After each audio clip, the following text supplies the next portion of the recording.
Because, Mr. Speaker, sir, what we witnessed on the day that the youth broke into Parliament is something that has never been witnessed in the history of this country. And we do not want to get to that. Into this motion. And again, I caution the senators not to abuse that particular house rule, that you be factual. And remember, we have not suspended the standing orders of this house. So you have to take responsibility for whatever you say. You have to be factual, and whatever you say, you must be able to substantiate. So if you're unable to substantiate, don't go there. Don't abuse the fact that no points of orders shall be raised. So, Senator Tomojenda, if indeed what you're saying is factual, you may proceed. If it's not, just withdraw it and proceed to make your comment. Mr. Speaker, I will proceed, and because Senator Eddy will have a chance to speak, I will drop it so that I move in a more structured manner. Mr. Speaker, it is not in doubt, Mr. Speaker, sir, that our party leader, the Right Honorable Raila Odinga, has seen the need, the greater interest of this country as overriding momentary interests or momentary party interests. And I thank him, Mr. Speaker, sir. Because, Mr. Speaker, sir, this is a time to focus. This is a time to bring a people together. It is a time to quell the near violence that we have seen in this country. It is a time to bring all levels of government together, Mr. Speaker, sir. Because, Mr. Speaker, sir, what we witnessed on the day that the youth broke into Parliament is something that has never been witnessed in the history of this country. And we do not want to get to that law again. Mr. Speaker, sir, on that fateful day, not only was Parliament attacked, but the Supreme Court was also attacked. The county of Nairobi, the bastion or representing devolved power, was also attacked, Mr. Speaker, sir. This country must pull together. And to pull together, Mr. Speaker, sir, there must be a beginning. Political parties must ignore momentary political interests and sacrifice those momentary political interests for the bigger interests of this nation. Mr. Speaker, sir, today I rise as one of those last senators to be counted on this question. And my word is, Mr. Speaker, sir, that I stand for transformation. I stand for change. I want to see a country that is united.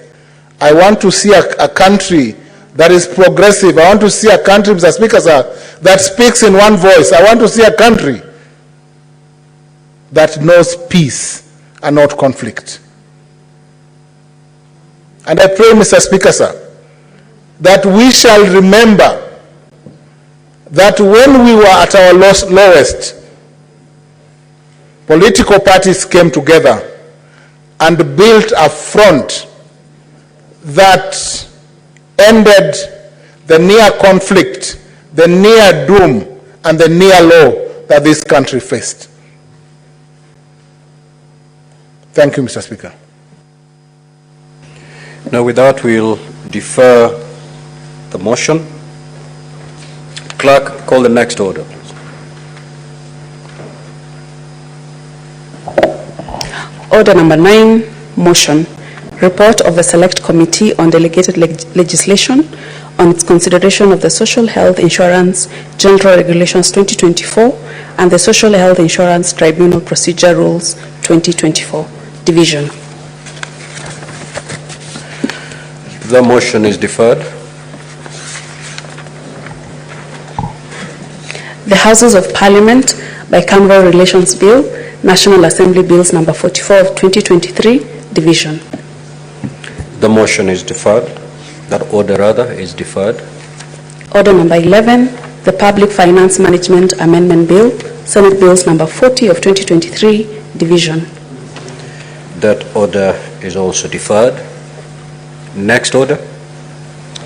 Order number 12, the Street Vendors Protection of Livelihood Bill, Senate Bills number 41 of 2023, division. That order is deferred. Next order. Order number 13, the Law of Succession Amendment Bill, Senate Bills number 20 of 2023, division. That order is deferred. Next order. Order number 14, the Constitution of Kenya Amendment number 2 Bill, Senate Bills number 52 of 2023, second reading.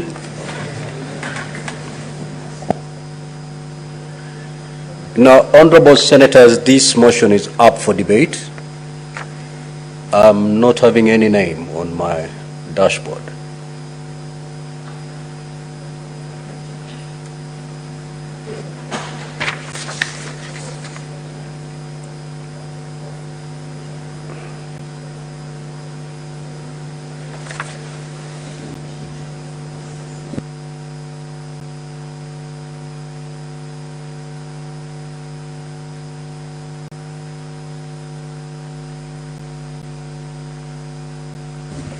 And the mover is not present also to reply, so we'll defer that order. Next order.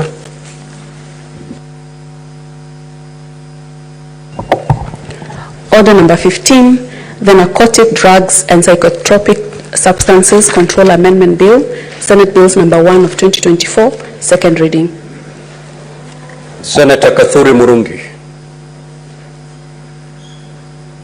That order is deferred. Next order. Order number 16, the Land Amendment Bill, National Assembly Bills number 40 of 2022, second reading. The Senate Majority Leader.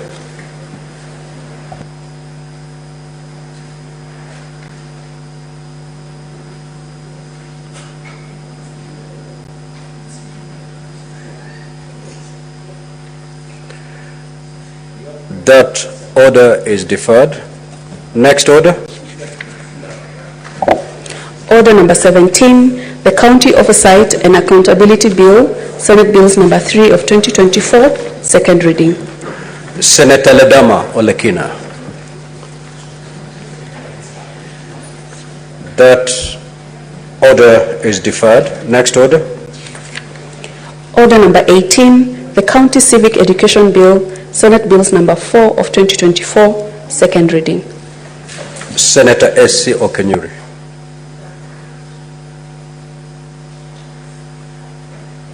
That order is deferred. Next order.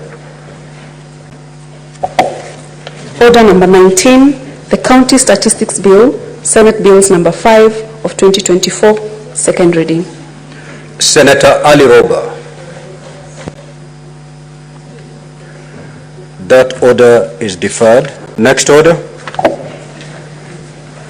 Order number 20, the Statutory Instruments Amendment Bill, Senate Bills number 10 of 2024, second reading. The Senate Majority Leader.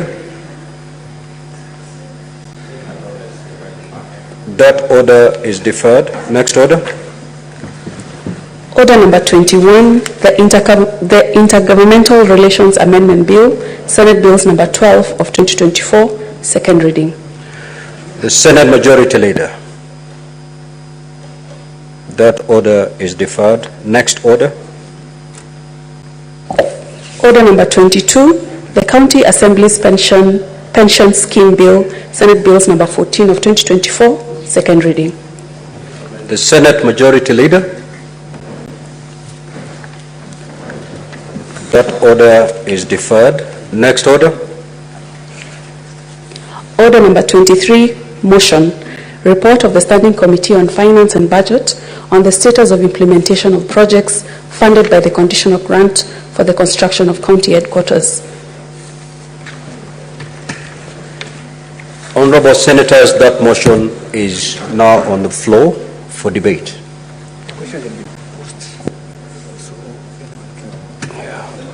Who is the mover?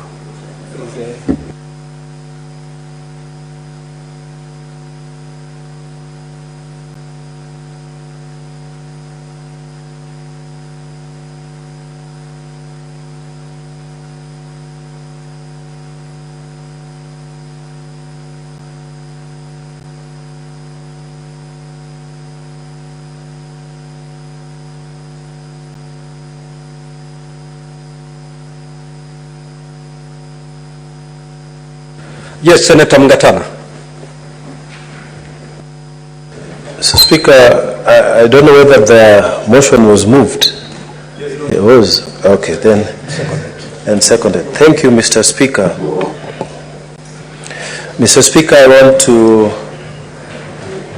first of all, congratulate the Honorable Senator Ali Roba, who moved this motion.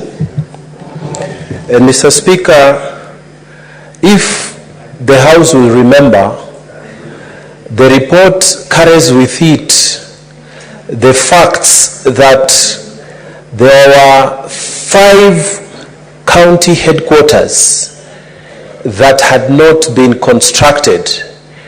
And in 2015, Mr. Speaker, the Senate established an ad hoc committee that made a decision to assist these county headquarters to be constructed. And Mr. Speaker, it was a conditional grant. One of those counties was Tana River County. That, Mr. Speaker, every financial year, some amount of money, 117 million, was to be given to these 5 counties, and then this would form 70% of the construction cost of the counties, and the counties were meant to give the 30% contribution so that, Mr. Speaker, these counties would have their own headquarters. Mr. Speaker, the other counties, the other 4 counties were Tharaka Nithi, there was Lamu, there was Isiolo, and there was Nyandarua. But, Mr. Speaker, I want to focus on the fact that Tana River County, since devolution started up to date, it has not built its own county headquarters. And, Mr. Speaker, despite the promise by the national government to give the 70% contribution, up to now, Mr. Speaker, these headquarters have not been constructed. And, Mr. Speaker, the 5 senators from these 5 counties, we were invited by Chairman Finance Ali Roba to attend the meetings so that we can resolve the issues. And, Mr. Speaker, at the end of these meetings, there were commitments that were made by the national government, and the governors of the county government agreed that they would finish their part. Mr. Speaker, up to now, the 5 county headquarters have not been constructed. What I want to acknowledge here is that the national government, the PS of Public Works, and the CS, the PS Treasury, they have played their part. They have even written agreements, Mr. Speaker, to transfer now the full responsibility of construction to the county governments. And now the issue of having issues about who is in charge of the actual construction of the projects has been finalized. Mr. Speaker, I really wanted to take this opportunity to thank the Senate Finance Committee because of the leadership it has shown in this matter. Mr. Speaker, in Tana River County, for example, Mr. Speaker, you visit other counties and you see the beautiful county headquarters. You visit other governors and you see truly some counties have beautiful executive offices of their governors, where important discussions are done, and even potential donors, potential partners, potential economic investors in the counties, they go and they have confidence that they are dealing with the right people. But when you come to our county, Mr. Speaker, since devolution started, it has not been possible to to also enjoy the facilities of a county headquarters. So, Mr. Speaker, I am grateful to the Senate Finance Committee for the work they have done, for the leadership they have taken, calling all the 5 governors, calling the Treasury people, calling the Public Accounts Committee together to a table to agree on what needs to be done to solve the issues of county headquarters once and for all. Mr. Speaker, I really am grateful that we have been able, as a Senate, to offer leadership through the Senate Finance Committee.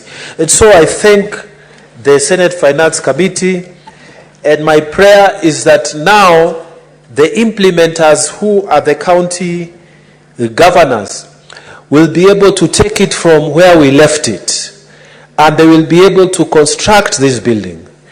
And the monies that were promised by Treasury, that they will release those funds in good time, Mr. Speaker. I pray that those funds will be released so that we can enjoy the facilities of good county governments for the 5 counties that did not have county executive offices for their county governors. So, Mr. Speaker, mine is to urge the contractors who by now I believe must have received their monies to finish the work on time. We have waited for a long time since devolution up to now, and Tana River County deserves to have a good county headquarters. Isiolo County, Tharaka Nithi County, Lamu County, as well as Nyandarua counties. All these counties, Mr. Speaker, they deserve to have good county headquarters where this work, the work of the governors and the county executive, can be executed. Mr. Speaker, aside from that, I wanted to take this opportunity also to discuss the question of the mandates of committees within this House. Mr. Speaker, the mandate that committees exercise in this House have been challenged by the recent developments in the youth. The demonstrations that took place in the country recently, raising one of the issues as the way the financial management of this country is carried out, it raises certain questions about the mandates of committees in this House. Mr. Speaker, if you look at this report by Senator Roba, our very able chairman, it states, like all committees, that the mandate of the Committee of Finance is extracted from Article 124(1) of the Constitution, which provides for the establishment of committees. As Mr. Speaker, Finance Committee of the Senate itself is supposed to examine the policy issues, to scrutinize the expenditures of county governments, examine proposals for legislation, and produce a report. Mr. Speaker, if you look at that report again, it says that the Senate Committee on Finance and Budget is established under the PFM Act, Public Finance Act 2012, and the Standing Order number 228 of the Senate Standing Orders. And Mr. Speaker, one of the things that this Finance Committee is supposed to do is to scrutinize how the funds are being utilized in the various county governments. And it's not just the Finance Committee. We have the Special Funds Committee, Mr. Speaker, that is chaired by the Honorable Sosi. We also have the Public Accounts Committee that is chaired by Senator Kajwang. Mr. Speaker, we have been making very serious recommendations that come from the reports of the Auditor General. Mr. Speaker, there is a lot that committees in this Senate have been doing in terms of reporting misuse and mismanagement of funds that are allocated under the equitable share, and also those are raised from on-source revenues from county governments. But Mr. Speaker, the fact that the young people went into the streets and they are raising questions, not just on the national government, but even on the county government, it means this mechanism that we use, that governors come, they give explanation on audit queries, and then they go away. This mechanism, Mr. Speaker, not only in the Senate, but also in the National Assembly, when they are now oversighting the national government, this mechanism, Mr. Speaker, has been brought to question. That, Mr. Speaker, our own chairman of a Public Accounts Committee of the Senate declares a whole county that this office is a criminal, it's an area, it's a crime scene, Mr. Speaker, and it needs investigation. But then we leave it there. So our people have been seeing these things on television, Mr. Speaker. They have seen governors not being able to explain themselves. And yet the mechanism that we have, Mr. Speaker, does not force governors to go to take plea for misdeeds within their counties. Mr. Speaker, when you visit the Public Accounts Committee, you would see even within the Public Accounts Committee, there are members from the Auditor General's office, there is a representation from the EACC. Mr. Speaker, no action is taken. Governors come, they ask for time, and I have attended, Mr. Speaker, a session for Tana River County, where the chairman himself has said if it was in another jurisdiction, you would be staying down in the cells waiting for police action. But, Mr. Speaker, in our jurisdiction, in our system of oversight, the governors come, they explain themselves, they are given more time, they come again, they explain themselves, they are given more time. And, Mr. Speaker, the Auditor General now is even a very frustrated person. Mr. Speaker, the question our young people are asking, the monies which are being given to the county governments, the mismanagement of these funds, what are the consequences, Mr. Speaker? This, Mr. Speaker, is a question that we need to look at as Senate. This mandate of Article 124(1) of the Constitution that is clearly not being effective, because if these managers of our resources in the counties are coming and going and coming and going and no consequence is visited upon them, it means, Mr. Speaker, the committee system in Kenya is not working. And we need to relook at this committee system to see if it is actually oversighting the county governors, to see if actually there are any consequences, Mr. Speaker, or misuse of county government funds.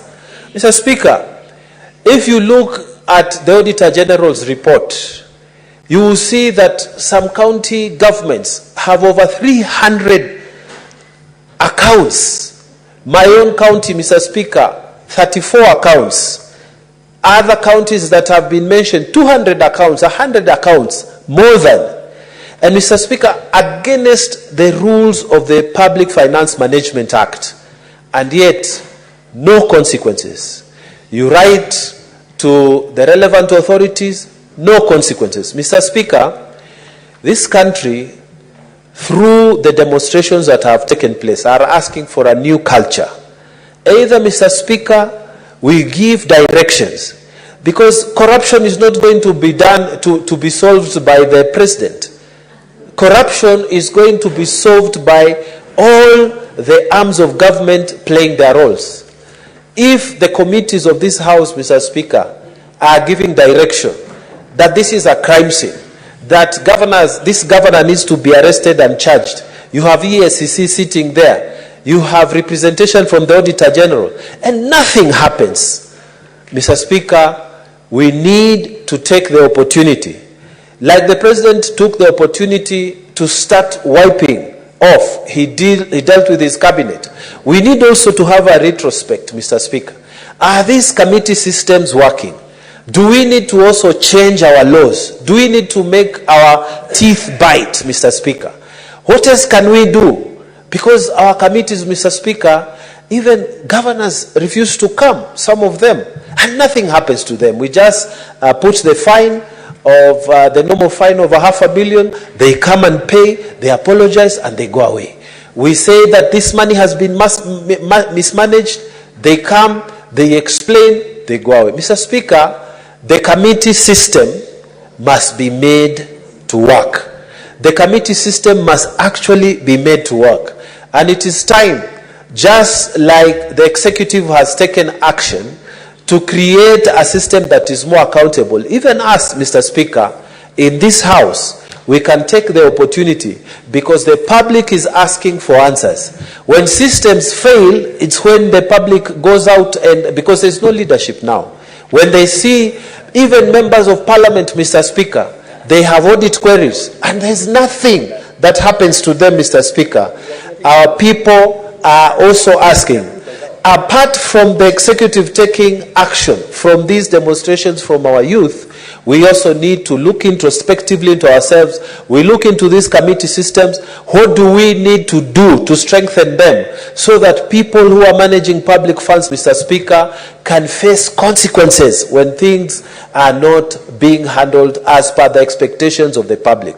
Mr. Speaker, otherwise, I beg to support this report and thank very much the Finance Committee for the work they have done. Thank you, Mr. Speaker. Senator Maitho.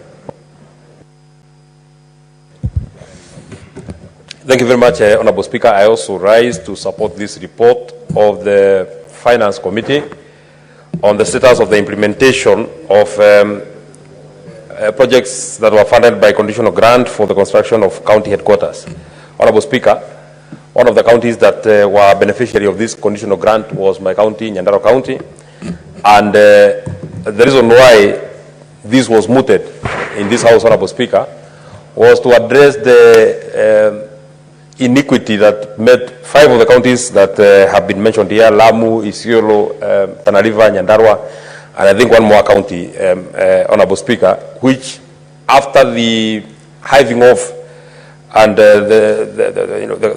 after counties came by, Honorable Speaker, either their old district headquarters were taken to other places, or they never enjoyed to have been headquarters of former provinces, Honorable Speaker. One of these cases, Honorable Speaker, was Nyandarua County, whose old district headquarters were in Nyahururu, Honorable Speaker.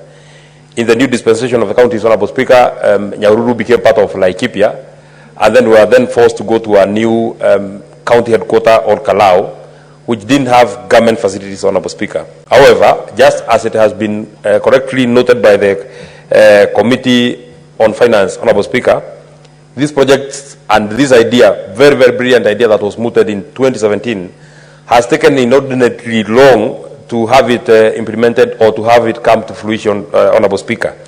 Some of the projects that we are speaking about, and in the case for Nyandarua, Honorable Speaker, the contract for the establishment of the county headquarters was signed in March of 2020.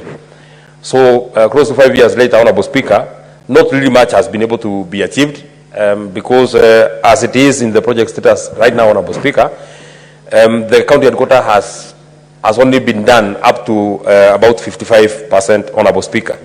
And there are two things to it, Honorable Speaker. You know, this project was to be jointly undertaken by the county government and the national government, Honorable Speaker.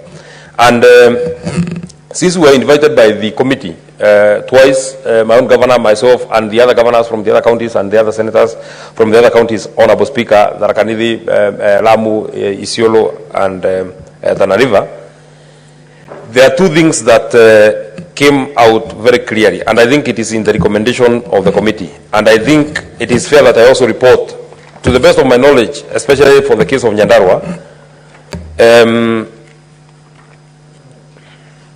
in terms of the overall responsibilities of project management, including supervision, monitoring, and payment of contractors, Honorable Speaker, that is a secondary matter. But there was a request by the Council of Governors when they appeared before the committee. There was a request by the governors when they appeared before the committee, the governor for Tharaka-Nithi and the other 5 governors, Honorable Speaker, that they requested that now this project is now transferred to the counties, Honorable Speaker, for two things. One, Honorable Speaker, most of these projects had variations that were over 25% that is acceptable in law, Honorable Speaker. The initial cost of the county headquarters for Nyandarua was supposed to be 412 or 427 millions, Honorable Speaker. But after the first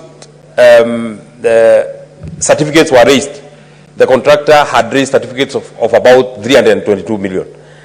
Then the new contract was entered into was for about 450 million, Honorable Speaker. So the contract sum went to up to almost twice the amount that was initially supposed to do with this county headquarters, Honorable Speaker.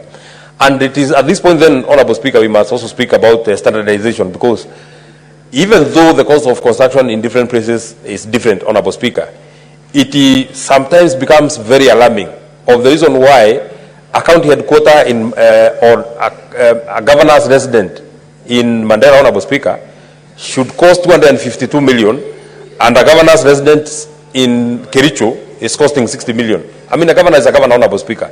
The kind of facility that the governor for Kilifi, the governor for Mombasa, the governor for Nairobi requires is the same kind of facility that the governor for Isiolo also requires to run, Honorable Speaker. There was a request, and there is a recommendation that I did support, Honorable Speaker, that the intergovernmental arrangements framework for the implementation of the project should be revised to ensure that to ensure expeditious completion of the project, Honorable Speaker. If this idea first came to the Senate in 2017, Honorable Speaker, we are now 7 years into the implementation of the project. If the projects have only been done 55%, the people are not getting as much utility as they should from getting a county headquarters, Honorable Speaker. I would want to conceptualize it this way, Honorable Speaker, that in the case for Nyandarua, the county assembly of Nyandarua was conceived after the county headquarters. The county assembly is now complete, has been in use for the last about 3 years. The county assembly office block was conceptualized after the county assembly, after the county government headquarters, Honorable Speaker. The county assembly office block, which is also a very big building in Olokala, Honorable Speaker, is complete, but the county government headquarters are still not complete. The land registry in Olokala, Honorable Speaker, was mooted way after the county headquarters. It was launched way after the county headquarters, Honorable Speaker. But as it is now, the land registry in Olokala is complete, but the county government headquarters are not complete, Honorable Speaker. The judiciary in Olokala, Honorable Speaker, I'm happy to inform you that now in Olokala we have a magistrate and we have a high court in Olokala, Honorable Speaker. The building for that particular judiciary building, Honorable Speaker, started way after the county headquarters. But the judiciary is complete, it is in use, but the county headquarters is yet to be in use, Honorable Speaker. So this completion of this county headquarters must be expeditious. And now that this project has been handed over to the county government, especially in the case of Nyandarua, because I saw the governor with the PS for Treasury and the team from the Treasury, Honorable Speaker, midwifing the handover from the national government to the county government. I now want to wish that now this matter becomes now a matter of the past. If the money that remains, because out of the money that we are supposed to get from the national government in the 2022-2023 budget, only about 800 million had been released out of the money that the national government had committed of 1.8 billion, Honorable Speaker. I am not so certain how much was able to be absorbed in the 2023-2024 budget, Honorable Speaker. But if there are monies that are remaining in the national government, I think it is high time that we now ensure we send this money. And in this regard, Honorable Speaker, it is for this reason why I feel that even as we deal with the matters that we speak about, cutting our budgets, dealing with matters on austerity, if there are monies that we as a House must really try and protect, are the monies that are supposed to go to devolution, Honorable Speaker. Because even though the finance bill did not see the light of the day, Honorable Speaker, it does not mean that we cannot be able to collect as much as we collected last year. The minimum that we can get is what we got last year. We cannot go lower to what we got last year, Honorable Speaker, in terms of the monies that we are sending to the counties. If anything, Honorable Speaker, even revenues have expanded. The revenues that we are collecting this year are not the same revenues that we collected last year. So if our revenues are expanding, if the budget of the national government is expanding, Honorable Speaker, we must also expand the budget of the counties. You know, Honorable Speaker, we were being told that national government has a big burden, which I actually agree, because we need to absorb JSS teachers, Honorable Speaker. We need to ensure that we take care of our doctors, Honorable Speaker. But we cannot forget that even as we absorb JSS teachers, Honorable Speaker, there is the plight of ECD teachers that are in our counties, Honorable Speaker, who are earning a meager 8,000, Honorable Speaker. If we cannot send enough money to ensure that we help governors so that they can have the ECD teachers put in a very good contract so that they can be able to enjoy the fruits of their labor, Honorable Speaker, we shall have done a disservice to our counties. That I know will be a substantive motion that we shall deliberate on, Honorable Speaker, on the money that we are supposed to send to the counties. But I actually feel, Honorable Speaker, that even in the budgets of the county governments, because there was a share that was supposed to be contributed by the county governments, Honorable Speaker, even as we cry about the money that we want to push from the national budget, the monies that are supposed to have been appropriated by the county governments themselves, Honorable Speaker, there should not be an issue on expending that money, Honorable Speaker. They should be able to have budgeted in this budget of 2024-2025, Honorable Speaker, so that at least we remain with the bit that now remains with the national government, Honorable Speaker. On issues of project management, including supervision, you know, Honorable Speaker, counties have had this habit of saying that because the Department of Public Works is the one that does supervision, is the one that does monitoring, Honorable Speaker, is the one that certifies certificates so that contractors can be paid, Honorable Speaker. They want to use this as a reason for the inordinate delays in one, payment of contractors, and in two, certification of the works done, Honorable Speaker. We actually agree that this role be now transferred to the county governments so that they can supervise and they can monitor, and so that they can be able to honor the certificates that are raised, Honorable Speaker. Finally, there's this body that is called IGRTC, Honorable Speaker. I think it is high time that they now step up, Honorable Speaker, so that they can be able to try and be the umpire between the national government and the county government, Honorable Speaker, in terms of even these projects that are co-financed by the national government, Honorable Speaker. In most of our counties, and you know, Honorable Speaker, it was part of the dreams, it was part of the manifesto of this particular administration, Honorable Speaker, to ensure that we have an industrial and aggregation park, county industrial and county aggregation and industrial park, CAIP, in every county, Honorable Speaker, in every of our 47 counties, Honorable Speaker. The financing of this particular county aggregation and industrial park was supposed to be 50-50, Honorable Speaker. The national government was supposed to give 250, the county governments were supposed to give 250, Honorable Speaker. In most of the counties, you ask the senators here, even those ones that these projects have been launched, Honorable Speaker, you find that counties either do not have the money, have not put the money, or the national government have not put the money, Honorable Speaker. You know, there's a second program from the national government that has been very successful on the community health promoters, and you know we dealt with this bill when we were in Turkana, Honorable Speaker. But you find in almost all our counties, as the senators were here who confirm, Honorable Speaker, that the only stipends that the county health promoters have been able to receive are the monies that come from the national government, because the county governments have not been able to put enough money, or they have not been able to match what has been brought by the national government. The county governments have not matched, Honorable Speaker. So I think it is high time that IGRTC, Honorable Speaker, and even the Council of Governors and all these bodies that are between the national government and the county governments, including this Senate, Honorable Speaker, we try and pronounce ourselves, because if the money is there in the national government for the community health promoters, why can't we then follow up to ensure that this money that is coming from the national government, there is the matching money, that is in the county government's, Honorable Speaker. I do not intend to say more than that, Honorable Speaker, but I actually feel if we are not able to complete these county headquarters in this financial year of 2024-2025, we shall have done a disservice to our people. Our people will not have gotten the utility that we want to get, Honorable Speaker. It is not fair that even in some of the counties that county governors continue hiring offices that they can operate from, Honorable Speaker. I know in the case of Nyandarua, I know there are still offices that are hired from private, Honorable Speaker. We must be able to finish these county headquarters, Honorable Speaker, so that the governors can get places to work from, and so that even our counties can be able to move forward. I support, Honorable Speaker. Senator Mofire. Thank you, Honorable Speaker. I'm one of the counties that are affected by this motion, and I want to sincerely thank Chair Finance, my brother Senator Roba, for having brought this very important motion before this House. Honorable Speaker, Tharaka Nithi County has for very many years suffered some historical injustices. Tharaka Nithi, Honorable Speaker, was hived from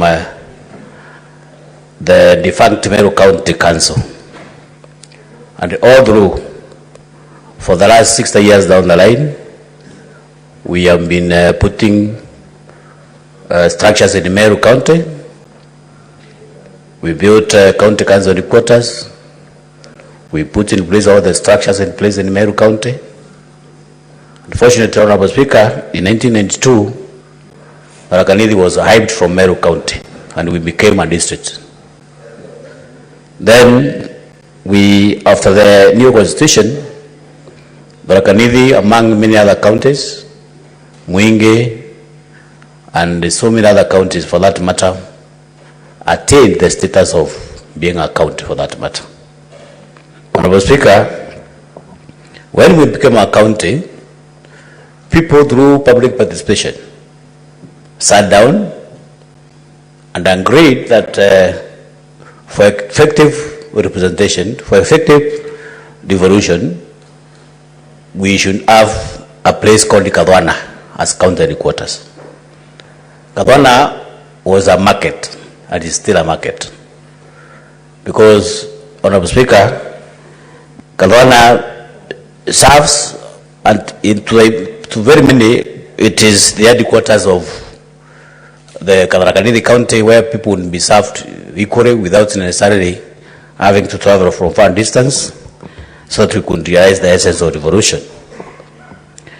Honorable Speaker, it is important for this House to note that for the last 12 years since inception of devolution, Kadwana has remained a ghost county headquarters with no meaningful structures in place. We have a county assembly which is in makeshifts, the Mbathi structures. I remember last time, Honorable Speaker, I took devolution committee to Kadwana, and I was terribly ashamed. So, Honorable Speaker, I have captioned quite a number of debaters argue about the conditional grant that was given to county headquarters. But of course, Honorable Speaker, this man has faced a lot of challenges. Because, Honorable Speaker, I don't know why, for what reasons, that man has to go through the public works, creating a lot of bureaucratic processes and a lot of hiccups here and there. I don't know for what reasons, Honorable Speaker, that money should not be channeled and directed to the relevant counties for them to, if they cannot be, they can be trusted with the billions of money that they are getting as a share of revenue. I don't know for what reasons that money is not given to governors directly. So, Honorable Speaker, it is important, Honorable Speaker, that we as a House must expedite this process so that those counties, especially Nyandarua, Aramu, Tharaka Nithi, and Isiolo, Tana River, from where my brother originated from, people can realize the essence and the importance of devolution. It is very unfortunate, Honorable Speaker, up to today, the Rakanidi County, the entire county administration is stationed at Chuka, disadvantaging quite a number of other constituents, especially those from Tharaka and some parts of Mara and the Gambangombe. And it is something, Honorable Speaker, has really brought a lot of issues, especially political temperatures. But Honorable Speaker, I'm happy to report that up to now, the Rakanidi County headquarters is almost 82% complete, but it cannot be occupied because it's just a shell. There is nothing that people can see. So, Honorable Speaker, I'm happy with the Chair of Finance because this motion is going to capture a lot of sentiments, a lot of feelings for the people. And I'm happy, Honorable Speaker, that as Honorable Michael has just mentioned, it is important that we expedite this matter and finalize this process in this year, 2024-25 financial year, so that we can have the importance of devolution in place and people can enjoy the services that they require in their respective counties. Because, Honorable Speaker, it is shameful. 12 years down the line, we do not have structures in place in terms of county quotas in those relevant counties. And that is the essence, Honorable Speaker. It is one way of saying that people, especially the entities that are concerned, do not have any value for devolution. Because the essence of county quota, Honorable Speaker, is for people to get services. So, Honorable Speaker, in this respect, I hope through this committee, through this House, we are going to expedite the process so that by 2024-25 financial year, we are going to have these counties put in place and the structures complete so that people can enjoy the essence of devolution. Honorable Speaker, I thank you and I support. Senator Bone. Thank you, Mr. Speaker. Mr. Speaker, sir, time truly moves. 2010, when the new constitution was promulgated, one of the most exciting provisions in the constitution, Mr. Speaker, was Article number 10 that provided for national values. And in Article number 10, Mr. Speaker, is specifically 10(2)(b) that speaks to the values of human dignity, Mr. Speaker, equity, social justice, Mr. Speaker, inclusivity, equality, non-discrimination, and protection of the marginalized. That is the Constitution of Kenya. It is that letter, accompanied with the spirit, Mr. Speaker, that we wanted a new constitution that will see the whole country moving together at almost the same pace, so that nobody is left behind, nobody is marginalized, nobody feels discriminated, nobody feels dehumanized, Mr. Speaker. It is sad that 8 years later, that when I sat in this house, and I think Professor, former Minister for Interior Security, Kindiki, spoke very emotionally on this motion. I remember very well when I was seated there. And we succeeded. This was a matter that we debated in this house 2015. We succeeded, and the national government agreed that this process takes place. Nothing that we can call closure has taken place at this time.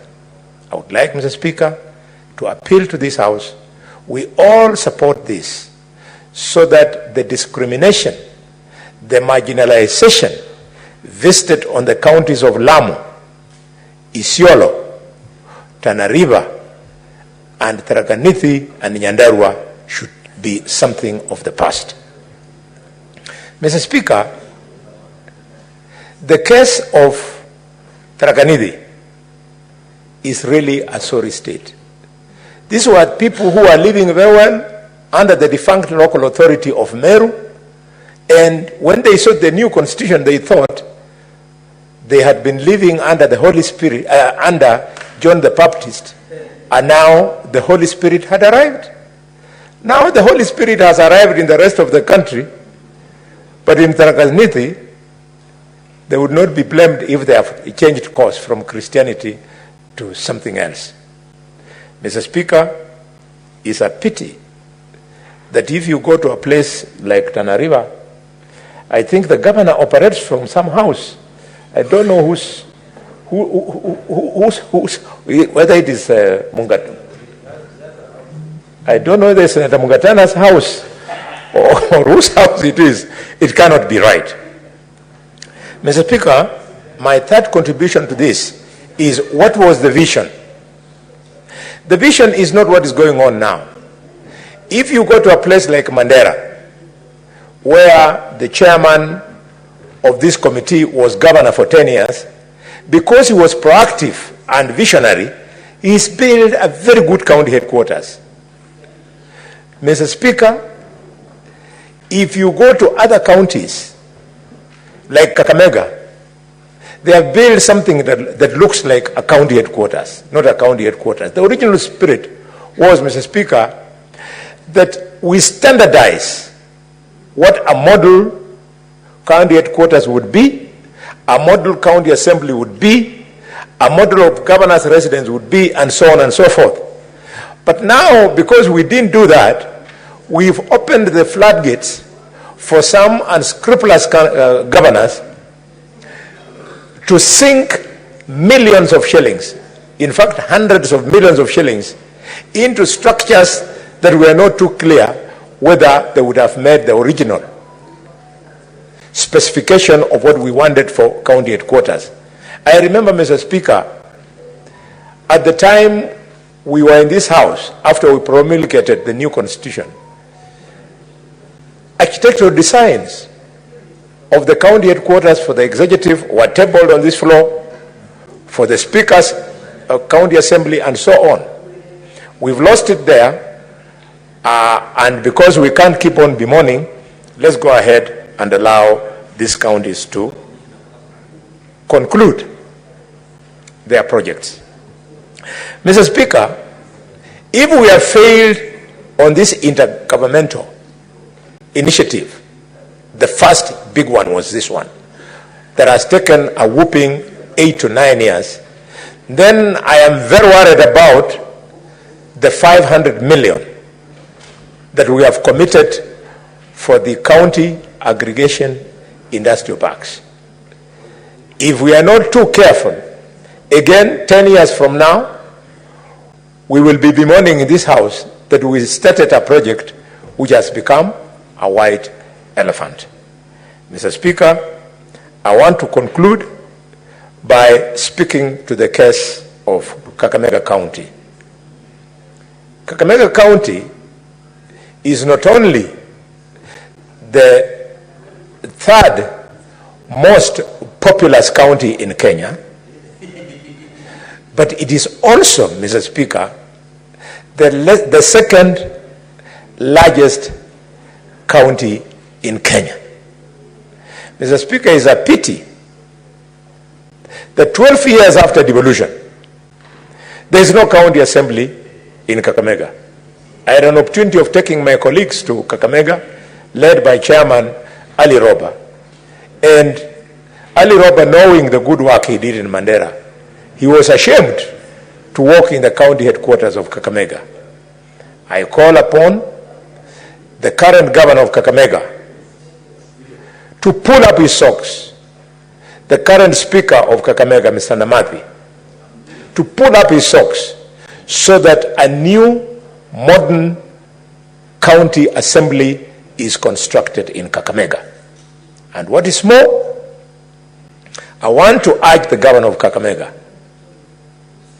to desist from the temptation of the corruption that goes around renting county offices.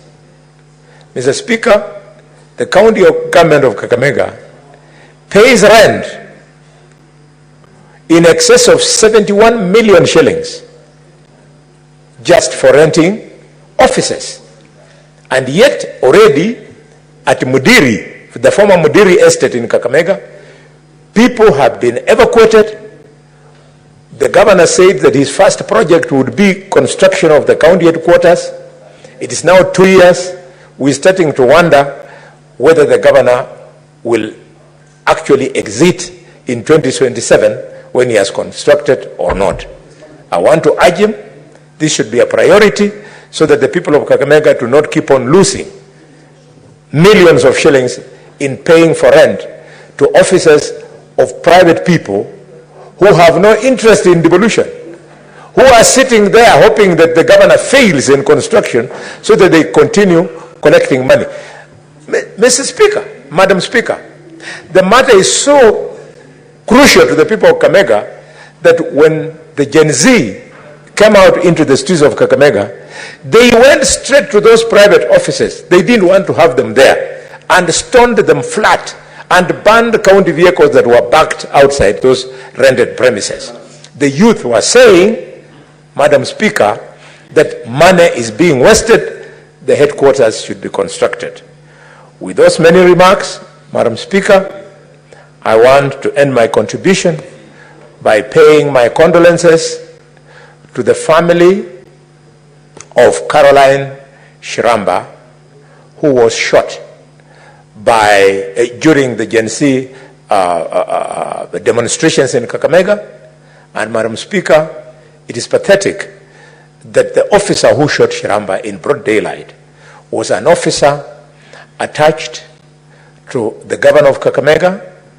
We know his identity, we know his face, we know his name. We want to urge the governor to surrender this security officer to the nearest police station so that the people of Ekolomani who buried Shiramba over the weekend can see an element of justice. I thank you, Chair. Thank you, Senator. Majority Leader. Senator Medhu, you should not distract the Majority Leader. You know, Mr. Speaker, Madam Speaker, you know, when this motion first came to this house, the people of Nyandarua had sent a very serious man to this house, Engineer Murugi Karue. I don't want to say more than that, but Mr. Speaker, of their choices they have made since then. Mr. Speaker, Madam Speaker, sorry, I rise to support this very important motion. One of the very insightful decisions that the Senate has made over the years in the course of our duty as representatives of counties and their county governments and their interest, the decision to bequeath the people of Isiolo, Lamu, Nyandarua, and the two other, Tana River and Tharaka Nithi, with county headquarters, Mr. Speaker, was a wise decision by this House. It was made after a very deep, heated debate. I was a member of Budget and Finance Committee, Madam Speaker, at that time, and it was extremely difficult to convince the 47 delegations of this House why out of the shareable revenue to county governments that we set aside some funds for 5 counties only. In fact, I remember that afternoon very well, the same way Senator Boni Halwale is speaking to, that many speakers argued and insisted and said, this is a dangerous precedent that we are saying, that we are setting, because how will we justify to the people that we represent in this House that besides setting aside funds for our own use as a people, we have agreed to set out 600+ million to 5 counties to build their county headquarters. I'm glad that wisdom prevailed that afternoon. And since then, Mr. Speaker, these counties have gone on to put on headquarters. It is unfortunate, though, Madam Speaker, that years later, we are here back with a report and we are yet to reap the fruits of that particular decision. Unknown to many, Madam Speaker, this decision was quite Solomonic. And in fact, this was the first conditional grant. It is after this decision that subsequently the Senate now introduced the concept of conditional grants that we have now since had on many other projects and the things that are being done. Therefore, Madam Speaker, I go on to the first point that I wish to point out on this particular debate. And it's good because Senator Robert, the chairperson of this committee, is in the House and is listening.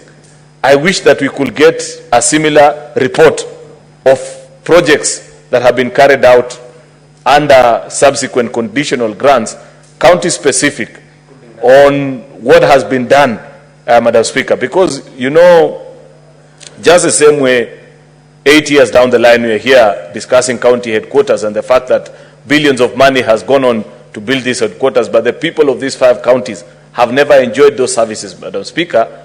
We need to make a firm decision whether this concept, as we thought of at that particular time, works or it doesn't.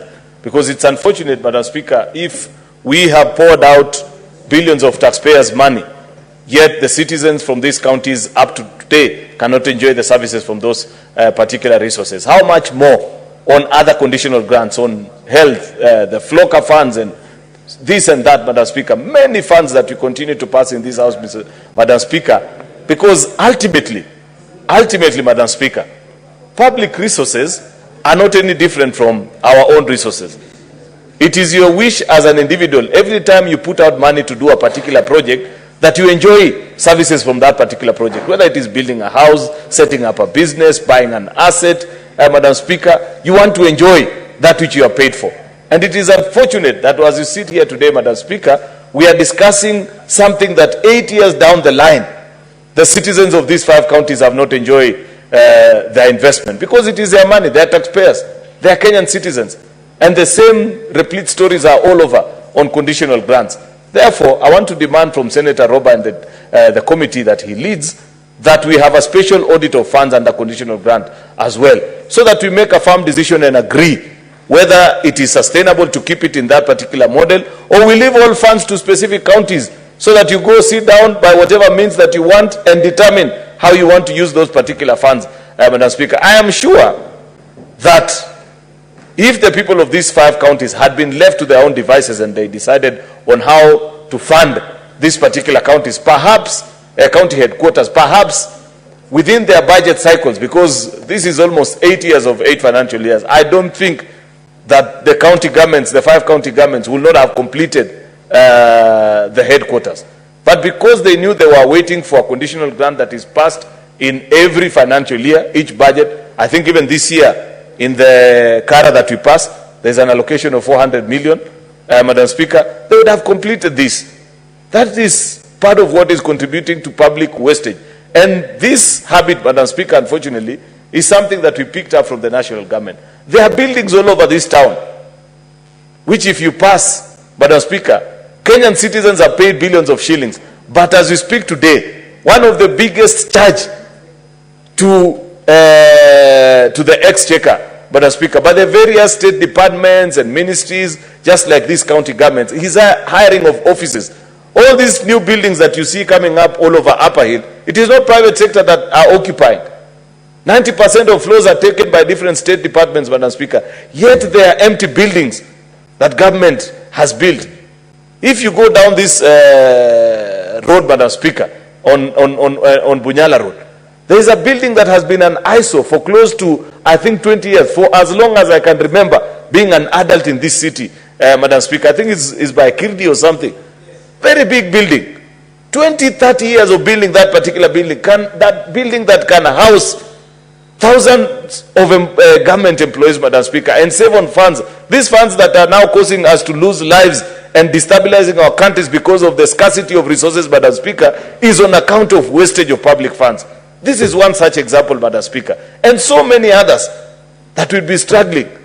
Therefore, it is my sincere hope, Madam Speaker, that beyond the call of this report, Madam Speaker, to note the various stages and the same, I hope that we can have other far-reaching decisions, Madam Speaker. I wish even the committee was moving us, Madam Speaker, to complete a special audit on this building, know how much is left, and put a byline, Madam Speaker, so that we say, for the sake of stopping the wastage of public resources, In the next allocation, just grant this county X amount of money, they complete on this building, and we forget about it, Madam Speaker. Because what we have done here is barely scratching the surface, just pointing out to the challenges that exist. It is my hope, Madam Speaker, that even as we interact and as we do the kind of reports that we have done, much as what the Committee of Budget and Finance have done is commendable, Madam Speaker, I wish they had gone for the kill so that we solve this problem for once and for all. And then secondly, and most importantly, go to the other conditional grants that we continue to have, Madam Speaker.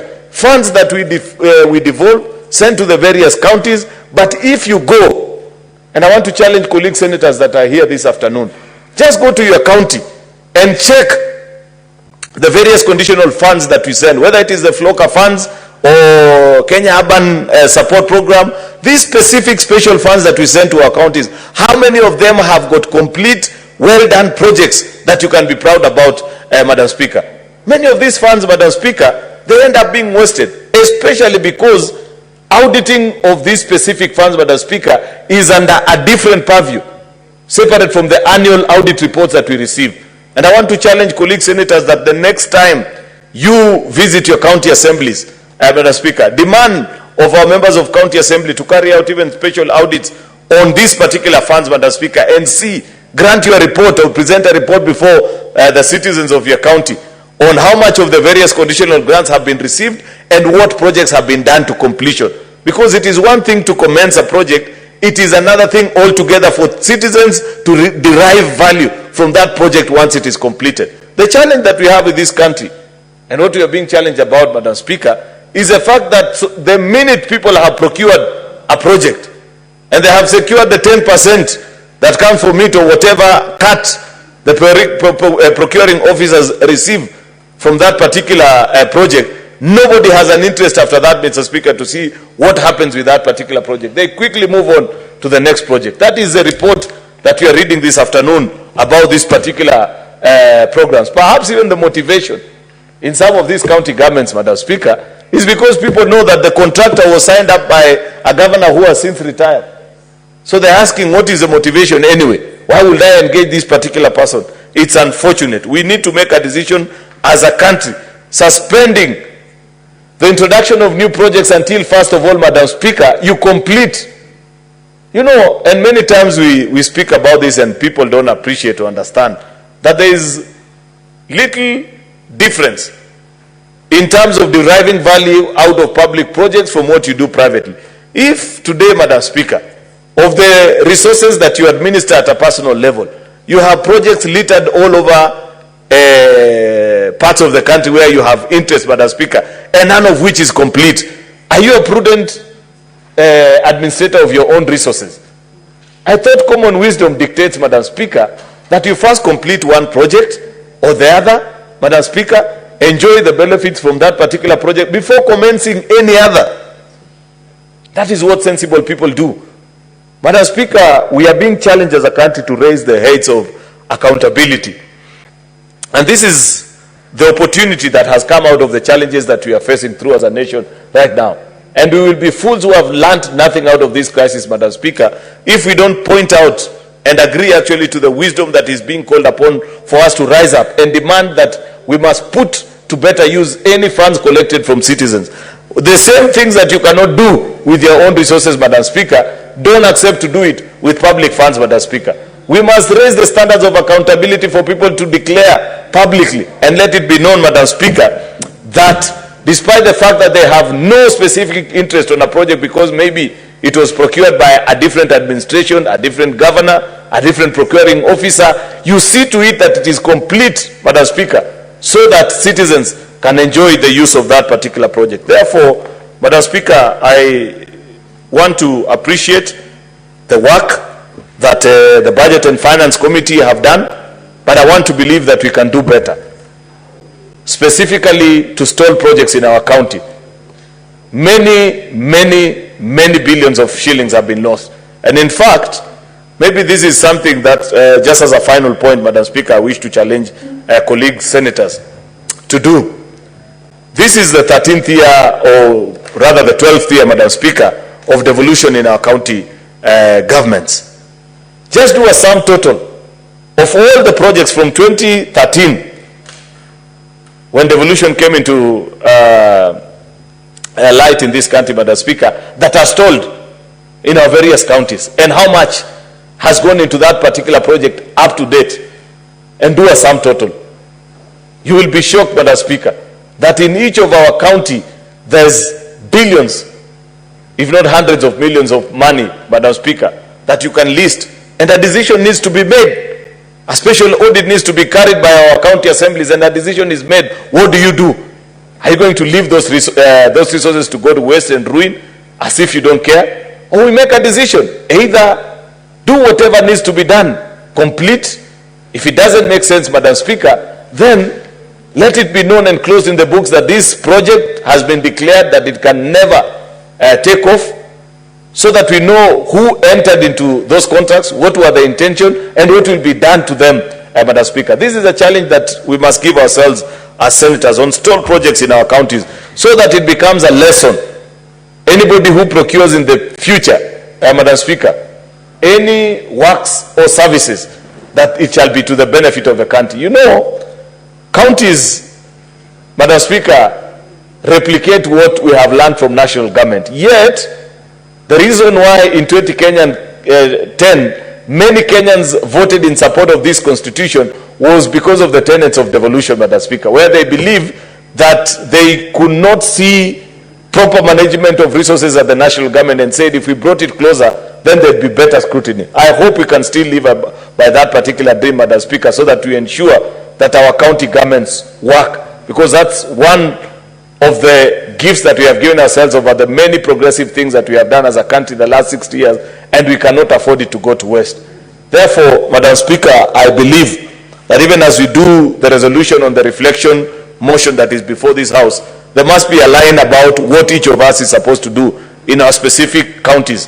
A special audit separate, Madam Speaker, from the things that are being done here. At the national level, so that we complete on those projects and ensure that citizens get value for money. With those many remarks, Madam Speaker, I beg to support and appreciate the industry of this committee. Thank you, Madam Speaker. Thank you, Majority Leader. Senator Kisang.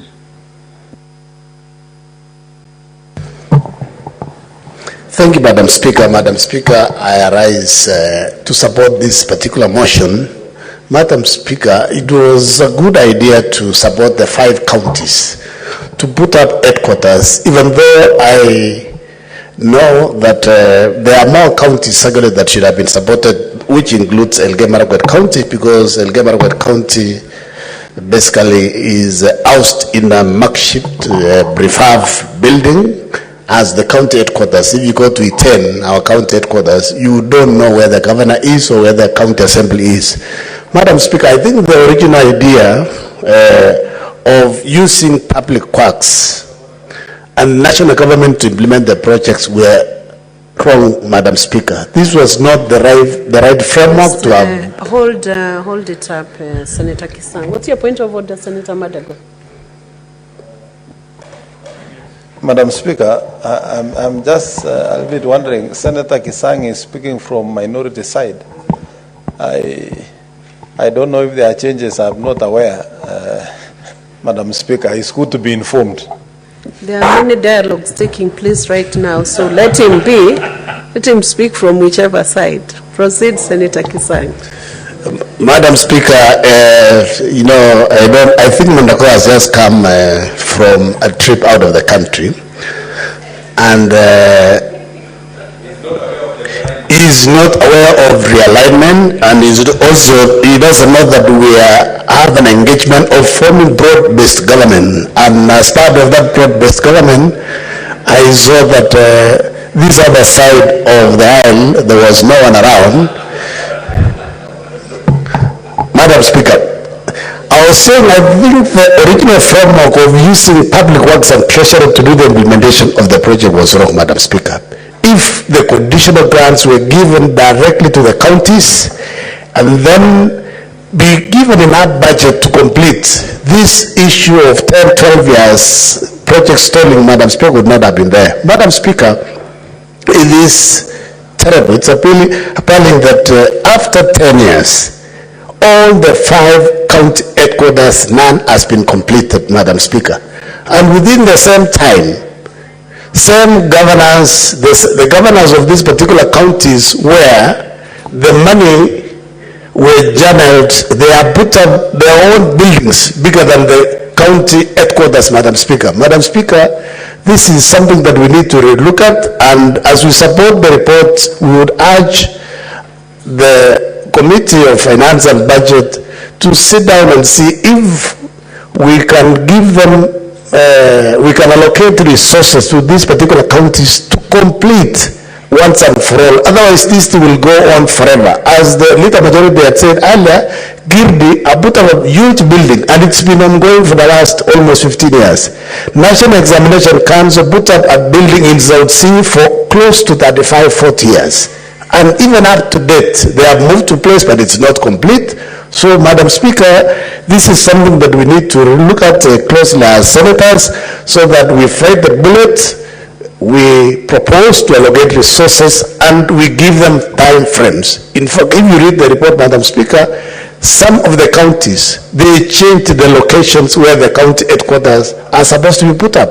What happened? When we are doing the tender documents, there should have been a design, and when you are doing the design, there is a location that the design was done. Why do you change the scope of the project along the way?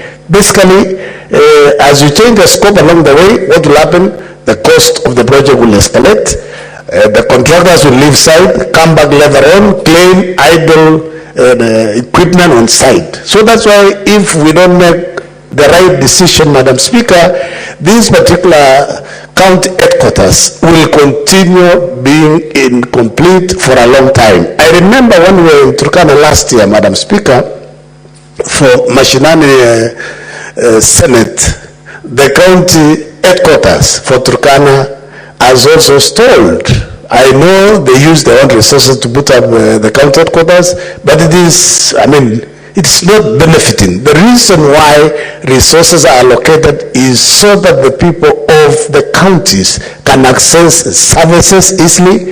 They know where the governors are, they know where the county executives are, but now we're wasting a lot of resources across these 5 counties by hiring offices instead of benefiting from the resources that were allocated, Madam Speaker. Madam Speaker, it's also good to know that when you use public works to do the design and implementation, the cost of the projects actually more than double because of corruption. They are very inefficient. In fact, the counties are struggling, especially when it comes to monitoring and implementation. The public works officers, they ask for allowances, they are on salaries, but they ask for allowances to go to visit their sites. This is something that we need to build capacity for our county governments so that they don't have to rely on public works officers from the national government, Madam Speaker. Madam Speaker, as I had said earlier, we need to relook also at other counties. Elgeyo Marakwet County, I know Senator Governor Mandako did a lot of good work. In fact, he put up 6 sub-county headquarters in Washingishu across all the 6 constituencies. And Elgeyo Marakwet County, we've done nothing because we don't have enough resources. So I will be asking the Finance and Budget Committee to relook at other counties like Elgeyo Marakwet County that are getting below 5 billion, so that also we can benefit from these conditional grants, so that we can put up county assemblies, we can put up also county headquarters, so that we look like other Kenyans. In fact, I was telling you when I appeared in the committee some times back that it will be unfair after 20 years. Some counties like Elgeyo Marakwet County will look like Kenya, and others will look like Singapore,